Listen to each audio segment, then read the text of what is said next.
Good morning. Thank you all for joining us this morning. Nice to have you. I see many people rolling in. Good morning. My name is Tatiana Darby, Institute and Studio Manager at United We. Welcome and thank you all for joining our Institute Forum Caregiving at Work in Oklahoma, sponsored by AARP. A few just quick housekeeping items. We will have time for a Q&A later on in the program, but feel free to utilize the chat feature to drop any questions that you may have for any of our speakers today, and we'll be sure to circle back around later in the program. With that, I'd love to introduce President and CEO of United We, Wendy Doyle. Thank you, Tatiana. Good morning, and thank you all for joining us for Caregiving at Work in Oklahoma. As Tatiana mentioned, I'm Wendy Doyle, President and CEO of United We, and I'm thrilled to kick off this series sponsored by AARP. Today's conversation is focused on one of the most important workforce and economic issues facing families and employers across Oklahoma and across the country more broadly, which is caregiving. We're excited to get into our agenda today, but first I'd like to share a little background about United We. We are a national nonprofit, nonpartisan think and do tank, and we're focused on elevating women's workforce participation to strengthen our overall economy. Our work spans not only here in Oklahoma, but also in Arkansas, Kansas, and Missouri. And United We works with state and local partners to identify critical barriers impacting the workforce, and then we work to advance practical, evidence-based solutions.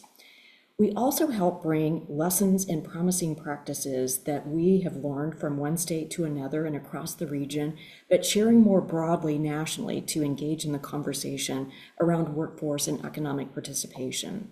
Today, caregiving has become one of the most defining workforce and economic challenges facing families, employers, and communities alike. In Oklahoma, new data from AARP reveals that 27% of adults are family caregivers providing largely unpaid and unsupported care to aging parents, spouses, and other loved ones. With Oklahoma's population estimated at just over 4.1 million residents and nearly 17% of the population age 65 and older, caregiving demand is expected to grow significantly. As the state population ages, more families will find themselves balancing the caregiving responsibilities while also trying to remain connected to the workforce.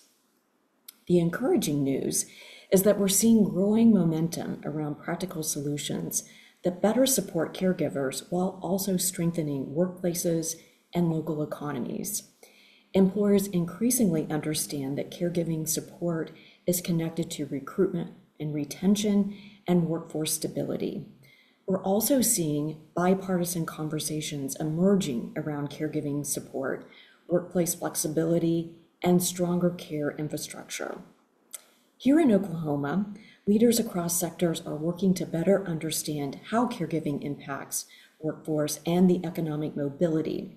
United We has been proud to partner with state leaders, employers, and community organizations on issues connected to childcare and caregiving and broadly workforce participation. Today's forum is an opportunity to continue building those conversations and elevate practical ideas and resources that can support caregivers across Oklahoma.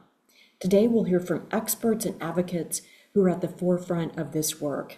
After today's session, you'll walk away with evidence-based resources to help improve workforce support and flexibility, some real-world examples of policies and practices that work, and direct connections to caregiving programs and support networks here in Oklahoma.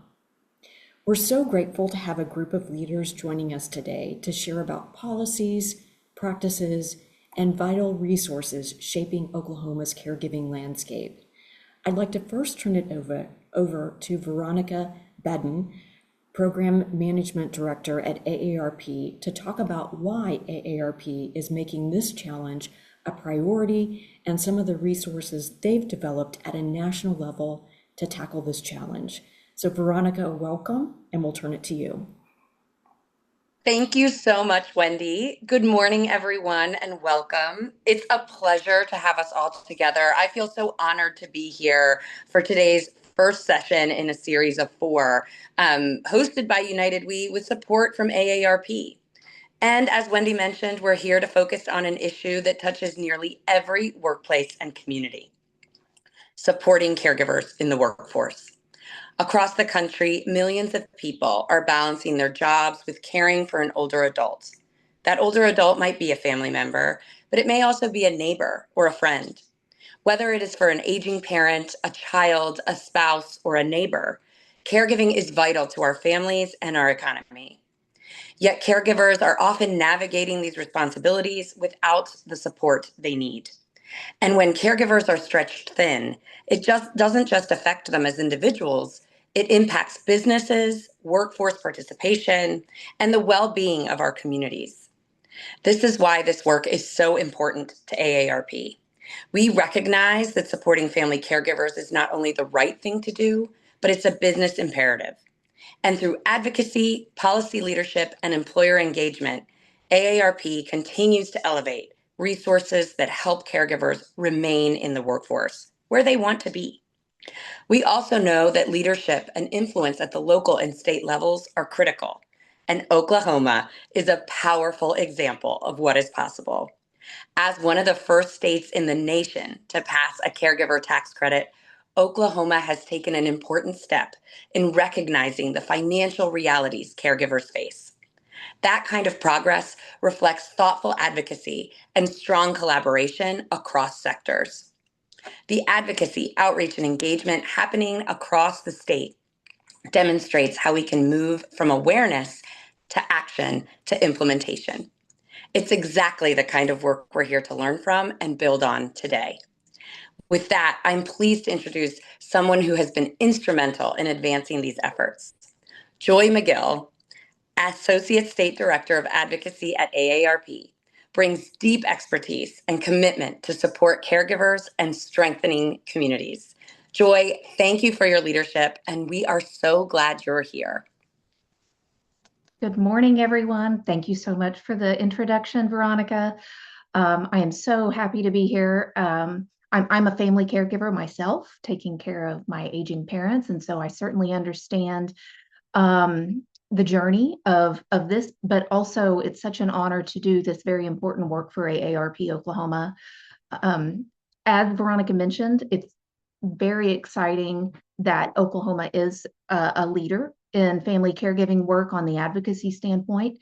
And so I want to share with you some of the work we do, some support resources we have for you, but then also some very exciting legislation that we got passed this year, and how we can help support you and your family caregivers in whatever role that fits in. So if we can move to the next slide, let me share a bit. As I mentioned, family caregiving is a hallmark area of importance for AARP Oklahoma and AARP nationwide.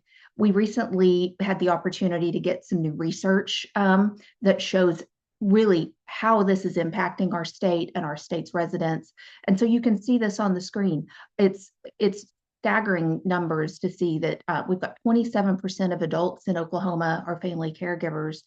And then you see, certainly as it relates to workforce, 53% of the caregivers in Oklahoma work full or part-time. And the issues is tremendous in that, you know, sometimes people have to make the choice. Do they stay in the workforce, or do they stop their jobs to be able to take care of their loved ones? And it's certainly a financial impact, with $7,200 a year out of pocket average for our caregivers in Oklahoma. And that, you know, that's a financial challenge, certainly. And then also, if you have to leave your job, then the income stops. And so we recognize that our family caregivers need the support. So if we can go to the next slide.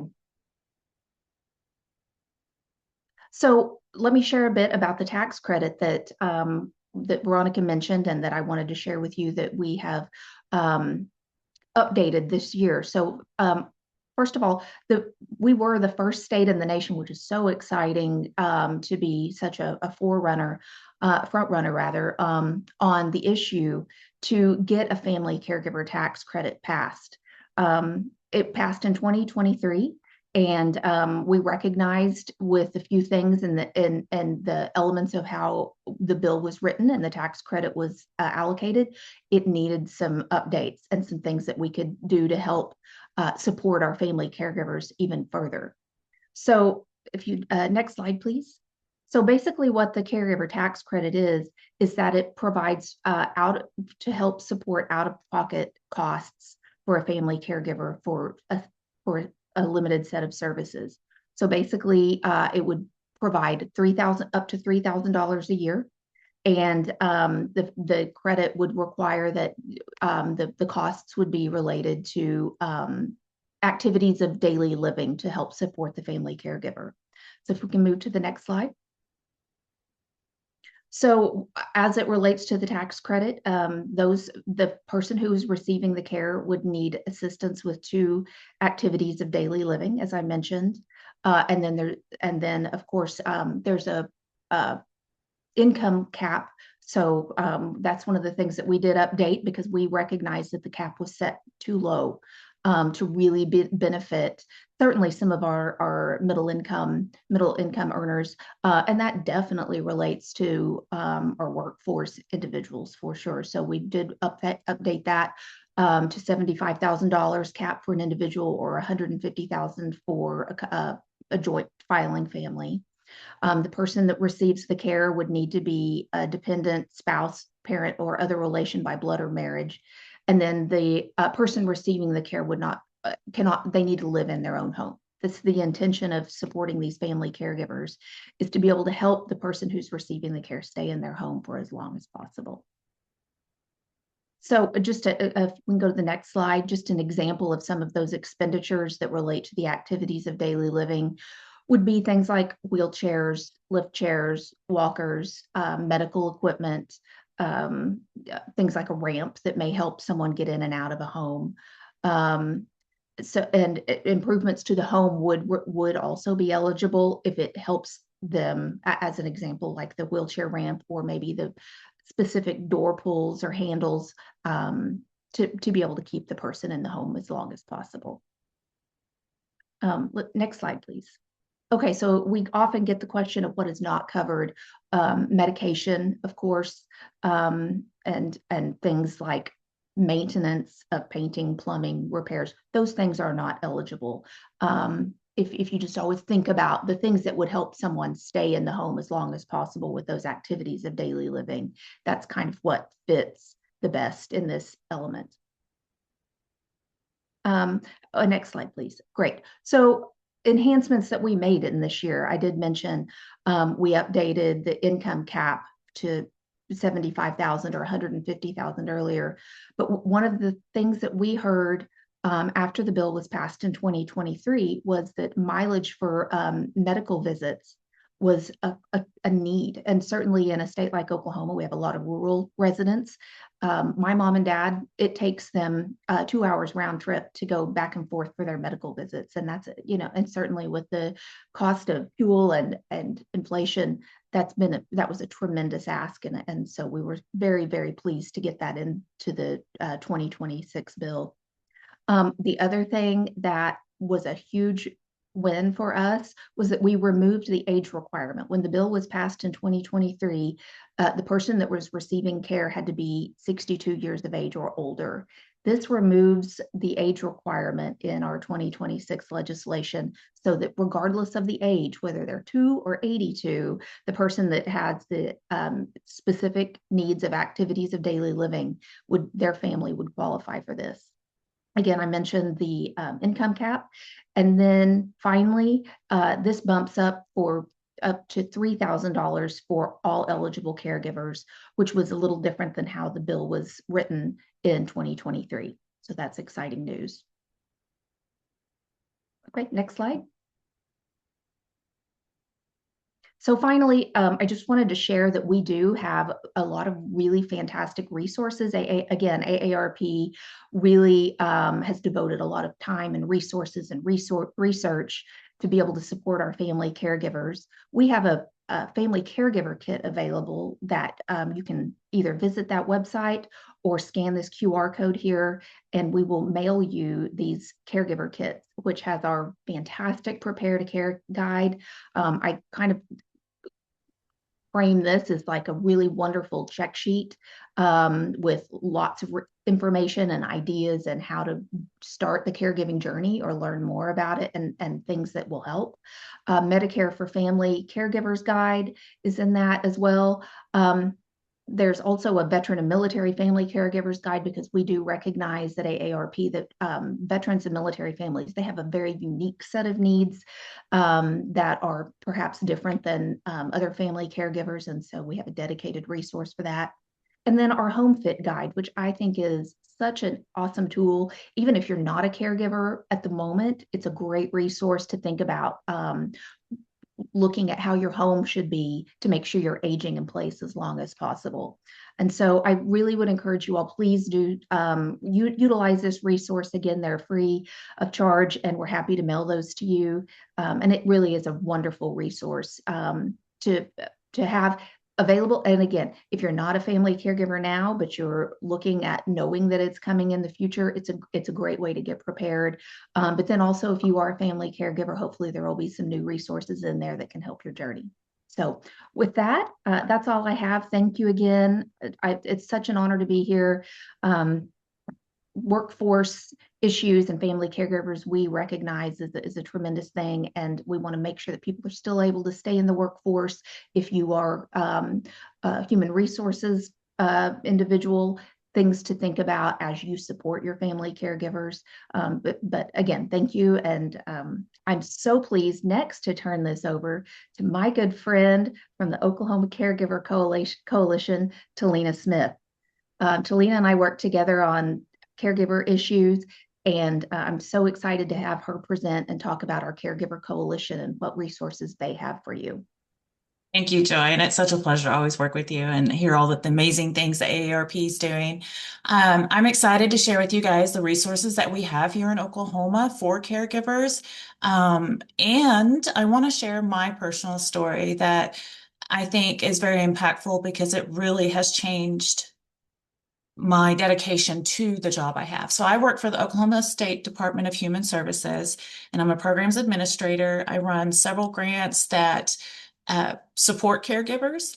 And before I had this job, I was working at another job, and I came home one night and I told my husband, I was like, I'm just not happy anymore. I think I want to do something different. And he said, well, I'm a bit impulsive. So he asked me to sleep on it over the weekend. And at 4 o'clock Monday morning, I was waking him up and shaking him, saying, okay, I'm putting in my 2 weeks notice. And he said, okay. So I went in and I did that, and I came home and he's like, well, let's go celebrate. We had no clue what life was about to hold for us. We have 6 children between us, and we had 2 that were college athletes, and we were traveling all over the world, all over the United States, following them in their journey. And so we went out and had dinner, and while we were sitting at dinner, we got a phone call, and it was the doctor to tell him that he had prostate cancer. And I looked at him and I was like, what did I do? Did I just mess this up? What does this look like? I just quit my job. The same day I quit my job, we got this diagnosis. And of course, being level-headed like he is, he told me, he said, Talina, we're going to be fine. We'll figure it out. So we went home, spent a good week mourning, just dealing with that diagnosis and our next steps. And they were pretty aggressive next steps. And I received a call from someone that is on the coalition with Joy and I, and she said, hey, come work for me. And I was like, I don't know what work means right now. We just got this diagnosis with my husband. I'm traveling right now with my kids. And she said, I don't care if you work at 4 o'clock in the morning or 3 o'clock in the afternoon. I know the work you do and you're valuable. And I told her no. And she called me back a couple days later and she's like, Talina, I'm serious. Come do this for me. I will make sure that you are cared for. And so I did. It was a temporary position that I had accepted, and she meant it. I did work. I did work at 4 o'clock in the morning. I did work from uh, division track meets in other states, and I got the work done. And she continued to support me. And then she asked me to take a full-time position with the state of Oklahoma. And again, I was like, is this still going to be this flexible? Are you still going to allow me to care for my family the way I need to? And she said yes. Long story short, I've had 3 promotions since then. And my husband is doing wonderful, and my kids have all graduated. Life is good. And I'm proud to be able to provide that same thing to my employees and then preach what was given to me. And in the last month, I was given the unit's HR division that I am now over. So I get to talk about that to my HR staff. So that being said, I am the vice chair of the Oklahoma Caregiver Coalition, OK Cares. And we currently have over 509 members that represent all 77 of Oklahoma's counties. The members are caregivers themselves, their employers, health care providers, tribal partners, local, state, and local agencies, and of course, the family caregivers. One thing I'm really proud that we do at each meeting that are held quarterly is the Caregiver 360, where we bring a caregiver in and we highlight their story. We give them the floor, they tell us what their needs are, and we have over 500 people that can instantly support them. And what that does is that educates our partners on the available resources to those caregivers, but it also provides that caregiver that community that she needed to, or he needed to provide an opportunity for their loved one to age in place. It's very similar to what my boss did for me. They just provided that support. On the OK Cares webpage, we have an event calendar. We have guardianship resources. If you know someone navigating or questioning how to handle guardianship, you can go to OK Cares and it's there. We have a respite and support group locator. Respite meaning, how do I get a break? When I talk about a break and respite, it's really important that we take those breaks to make sure that we can continue our care longer. And there is a card that's on the OK Care's website. It's called the Caregiver Support Respite Card, and it's just the size of a business card. And what it does, it says, thank you for asking. And then it's got a place for you to put your needs in. Because what we wanted to do with this card was really turn it into an action item. So when you're in public or I'm sharing my story about my husband, you're like, hey, if you need anything, let me know. Usually that's just a passive saying that people do to be polite. If you have this card in your wallet or in your purse and you turn around and you hand it and you say, well, actually, I could use time to go to the doctor next week. And you just hand that card and you turn it into an action item. I think that is really empowering. And I know that I have said, if there's anything I can do as a passing item, but if they'd handed me that card, you know I'd be there. So I really love that. And that's available for print and download and recirculation. The other thing that I want to quickly talk about is every year we have a caregiver conference in the state of Oklahoma. We had over 1,800 caregivers registered last year, and this year we're growing even more. We served 5 in-person site locations last year: Stillwater, Oklahoma City, Ardmore, McAllister, Tulsa. And this year we're also adding Anadarko, really reaching those rural areas. And we do have a virtual option. And there's opportunities for employers that serve caregivers to be sponsors as well and come and share their resources for those caregivers. But it's an event we're very proud of. I think the first year, Joy, we had 150 people in register. Now we're this is our 9th year, 1,800 caregivers. And so my call to action to you guys is share the resources that are on the Caregiver OK Cares webpage. Follow us on social media to get the news and the updates. We provide partners an opportunity to share their information on our socials as well. And also join the coalition. If you are serving a caregiver or an employer of caregiver and you want help to do that better, I have got over 500 people that's what they want to do.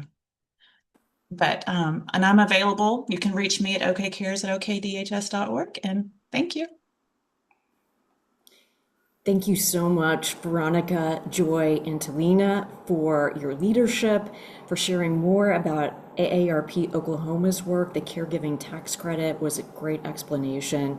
The great support to caregivers and really practical strategies and resources that are available across the state. Thank you so much. Next, we're excited to dive into the business case for caregiving support. This perspective is especially important as we consider the structural and workplace policies that can better support caregivers and strengthen Oklahoma's workforce participation and retention. I'm delighted to welcome AJ Griffin, CEO, and Diego McCollum, Outreach Manager of Potts Family Foundation, to share more about why and how the foundation is recognizing family-positive workplaces. Welcome, and we'll turn it over to you, AJ and Diego. Thanks, Wendy, and thank you to the presenters for making the case for supporting caregivers in the workplace.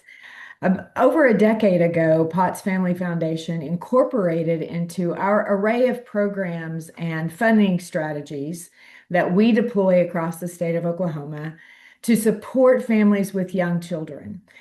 But the family positive workplace does much more than that. It actually recognizes all employers that have policies and practices that support caregivers, whether they're caring for young children or, like many of us, are senior and aging parents.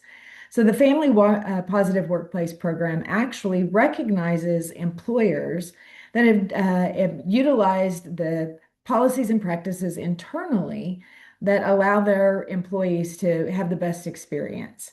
We have this program leveled so that even if you're just getting started as an employer trying to build a reputation as being a great place for caregivers to work, we'll recognize your work, but it goes all the way up to those that are exceeding the standards. Now, we still advocate for the state policies and that are necessary to ensure that caregivers have the best experience possible while they're trying to work and care for their loved ones. But this is a little different program. Instead, we're recognizing those workplaces that are already doing the work. And I want to introduce working dad, Diego McCollum, our outreach manager, who'll walk through the things that we look for before we will certify any workplace as a family positive workplace.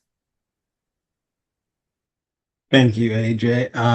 So the purpose and vision for this is supporting employee well-being, leadership modeling flexibility, community and workforce impact, and culture over compliance. So the employees bring their full lives to work, including responsibilities outside the office.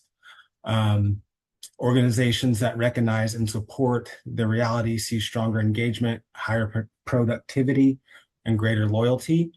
What makes the difference is leadership. When leadership model flexibility, it becomes part of the culture. Next slide, please. So why family positive practice matters. Employee well-being and productivity, recruitment and retention benefits, equity and inclusion, community and organizational impact. This comes down to three key areas: performance, talent, and risk. When employees feel supported, burnout decreases and engagement rises. Next slide, please. So the benefit for employers, improve employee retention, increase productivity and engagement, enhance employer reputation, reduce absenteeism and burnout. I think I said that right. So organizations see higher retention, which reduces hiring and replacement costs. Employees are more productive because they're focused, not stretched thin. So, supporting these families increase their loyalty, reducing turnover and related costs significantly. Next slide, please. benefits for employees and families. So for employees, this creates better balance, lower stress, and more sustainable performance. They can navigate major life events without stepping away from their careers. For families, it creates stability, and that directly translates into a stronger, more reliable workforce. When employees feel supported, loyalty and engagement follow. Next slide, please. So core family positive practices, flexible work arrangements, family-friendly leave policies, benefits and support resources, leadership engagement.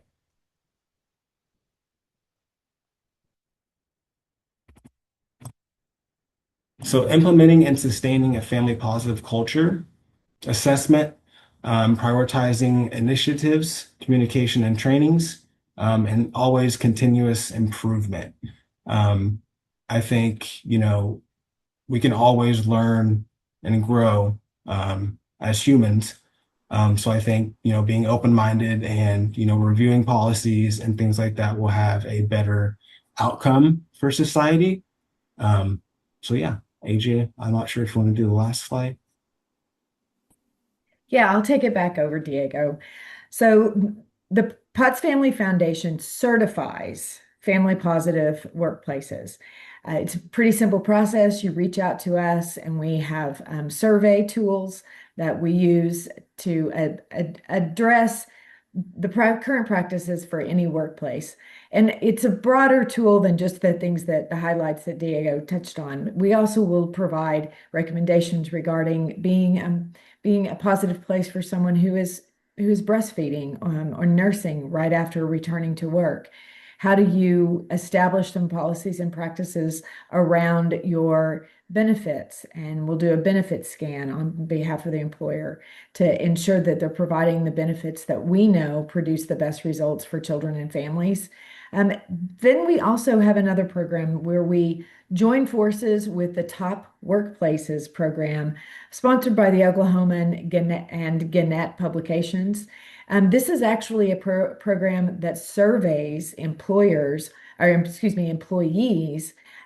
based on their experience. And employers can be recognized as a top workplace nationally and be part of a national movement to improve workplace practices around human resources.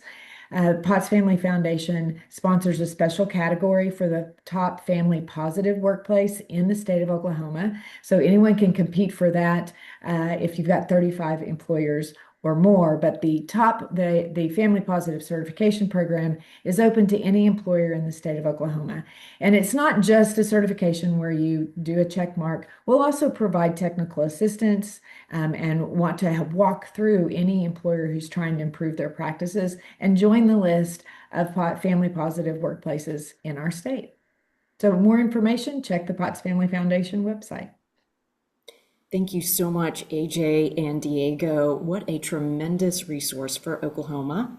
And we encourage all businesses and corporations and any workplace to take advantage of this resource. So thank you so much for sharing it. To round out this conversation and before we open it up for questions, United We is proud to partner with Sasha Teal and Brett Robinson at HB Strategies, which they are our trusted policy team working on the ground in Oklahoma. The 2026 legislative session in Oklahoma was a busy one. Sasha and Brett, what can you share with us about the momentum that we saw this session around caregiving just broadly? And what can we anticipate heading into the upcoming interim period, but especially as we have eyes on 2027? We'll turn it to you. Well, good morning. First of all, Joy kind of covered my topic and talked about House Bill 4118, which is a great bill that got through. Like the biggest things on that, I think that were huge, like she said, the mileage was huge, and the age restriction. I think we talked about this before, Wendy, is that it was in the 60s, and now they lowered it, removed the age gap, because we know that it's not just the elderly that people are taking care of. So that was a huge step in the right direction. This session, we really focused on, with United We as a partner, on the child side of getting women back in the the workforce and removing any childcare barriers. And so one of our big initiatives was getting House Bill 1979 through the process, which Brett and I can tell you was a little bit tough this year, but we were happy to report it got signed by the governor, and that is creating the Early Childhood Task Force. So it's allowing, and if you look at the bill, you'll see there's a lot of different roles that'll serve on that task force. And it's going to allow us to look as a state on if maybe an Office of Early Childhood is the way to go to remove some of the restrictions, or, put all the pieces to the pie for childcare into one bucket. That bill goes into effect this November. And as you know, and something we'll talk about as well, is we just had our primary election yesterday. So we'll have a new governor in place pretty quickly after November, and we'll probably see that task force being formed. But how the bill read is the first initial report is due a year from this November, so November of 2027. And then the final report is due November of 2028. And everybody that we worked with the legislators on the task force tried to represent a little piece of everything. We've got the state agencies on there. We've got the some of the universities, some of the we got schools represented. We've got the child care providers represented. So I think it was a really good thing. We were able to talk to a lot of those groups and kind of figure out. And again, we do have some time because the final report is not until 2 years. And so if there is some, tweaking that we need to do, I was really excited to hear from Joy and Talina just about the respite stuff and caregiving. I actually came from state government, worked at the Medicaid agency for quite a long time, and helped serve on the member advisory task force, which those members have a lot of need for respite or transportation, like you discussed. And I think one thing that Brett and I, with our clients, are really proud of is we have a lot of clients that are in the healthcare, mental health care space, and then United we see that need still being a huge barrier. One thing is transportation, and we have a really good relationship with some of the managed care entities. And I've actually been bringing some of those providers in conversations on how they can be better on the transportation side for our Medicaid members. And I think we'll see that improve, because I know, especially working at the Medicaid agency, that non-emergency transports can be very hard on families, especially when you have to notify them in advance, or if there's a standing appointment, it's really hard to get it, the transportation to be on time, pick them up on time where that person is not waiting. And so that's some conversations I've been having lately with some of the managed care entities to really dive into how can they get better at that, and ensuring that if there are standing appointments, in fact, if you have someone that needs dialysis on a regular basis, or maybe they, some other treatment that's regularly occurring, that they can actually get those set up in advance and know the times, make sure they're there to pick up the person, because that'll also help those that do continue to work and take care of someone to maybe help free up, plus not have to require maybe a car that needs modifications. So we're real excited about that. Last night was the primary. I don't know if anybody has looked at the election results, but we will have some runoffs. We'll be sending United a newsletter that'll have some of our findings, and all of us in Oklahoma can look at that. But I don't think it was surprising, Brett. Do you feel like anything was big surprises? There were a couple, but I think we've got a very competitive race for governor on the Republican side. I think we'll be monitoring these candidates very closely and what they say over the next several weeks as we run up to the August 25th primary runoff between Gittner Drummond and Mike Mazie. I think they will probably offer very contrasting views on agencies and their role, particularly in the areas of healthcare, elder care, child care. I think there are a couple of folks on this call who may have had some experience with Senator Mazie in his role, when he was in the state Senate. We've actually heard some very positive comments from AG Drummond on the campaign trail as it relates to, the roles of the caregiver, and particularly on, I would say, on childcare especially. But I think they would offer, we're going to look at a total realignment of government. Whatever candidate wins, we're going to look at new agency heads, new philosophies on governing. And then, of course, last night, the state Senate had some very important elections for some of their incumbents. I think we've avoided the Senate from going even more to the right, with some of the results from last night. I would anticipate that the current regime of Lonnie Paxson and his leadership team will stay in place. The Freedom Caucus had a couple of defeats last night. So anyway, we're watching those elections very closely, and we'll have some better ideas come August and November about what things are going to look like next year. Fantastic. Thank you so much, Sasha and Brett. We have time for one question that we would love to pose to any of our panelists who have joined us today. So please drop it in the chat, or let's see, Tatiana, I'll turn it to you to help us navigate logistics. Yes. Absolutely. Yes. Again, anyone questions for our panelists, clarifications on any of the resources or opportunities shared here today, would love to leave time for a questioner if anyone has one. I'm taking a peek at the chat, see if anything comes through there.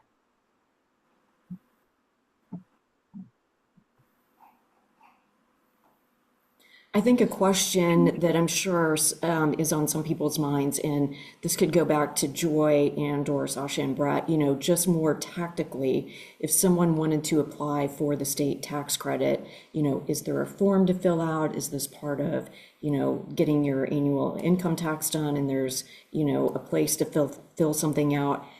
Give us a little bit, pull the curtain back on the logistics.